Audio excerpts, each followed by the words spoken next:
and I'm just going to paraphrase this. Even if you market, as I've heard you say on your show many times, even if you stage a home, how in the world can you beat a flat fee of $3,000 given how much you're going to make on a $300,000 house? How is this possible? Okay, so you're paraphrasing. So let me just make sure I've got this right. Like someone saying if I have a flat fee real estate agent, right? I don't care how much you sell it for. How are you going to actually make me more money? Right. Okay. This is a great question. You're right. Let's just get it out of the way. But I still might give you the full answer here because it's a totally fair question. And by the way, this is one of the reasons that you'll hear me griping and barking about other real estate companies or wholesale companies, their marketing, because their marketing is intended to mislead people. Like I said that on purpose, intended to mislead people. Now, I don't blame anybody for charging whatever they feel they're worth, whether it's the lowest of lows or the highest of highs or somewhere in the middle. This is a free country. God bless America. I'm proud to be in a country where all sorts of different business models are available and legal, and they can all be ethical. They aren't all ethical, but they can be. All that to say, you've got to look at what's most important to you as a seller or even a buyer. The amount of money that you pay a professional to help you through a very complex and to be honest, risky process, or the amount of money you net. And when I say net, I mean after all your cost and expenses, how much do you get to keep? So when you think about selling a house, what's more important to you? The fee you pay your agent or the amount of money you keep after the home is sold?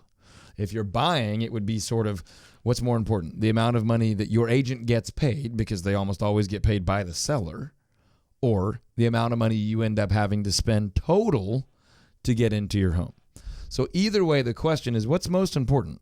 What the agent gets paid or what you get paid? You know, what the agent makes or how you end up financially? Well, any logical, honest adult is going to say, well, I care more about my math, the money that impacts me, the money I keep as a seller or the money I spend as a buyer.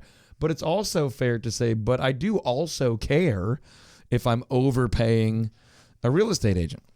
So I'm trying to answer this as honestly and as unbiased as I can.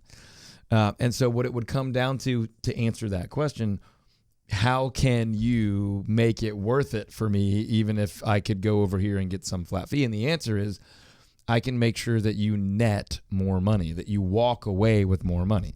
So I'm going to be very careful not to violate any license laws here and compare different commission rates and all that kind of stuff. But let's just say that whatever the commission rate is, one agent will do a flat fee of $3,000 and one other agent's fee is going to come out to, let's just say $8,000, $5,000 more.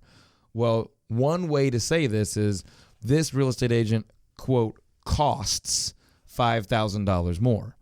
Another way to say it is this professional, this person has a more deeply involved, invested, proven system, and I might spend a little bit more on the front end, but I might walk away with my home selling for $20,000 more, which means I keep $15,000 more. Well, by the way, Brian, here's a point that's important to make. Right. 98 out of 100 times, a homeowner is not even going to pay a real estate agent until they've already received those results. So let me ask this question a different way. Do you want to pay $3,000 and get normal or probably slightly less than normal?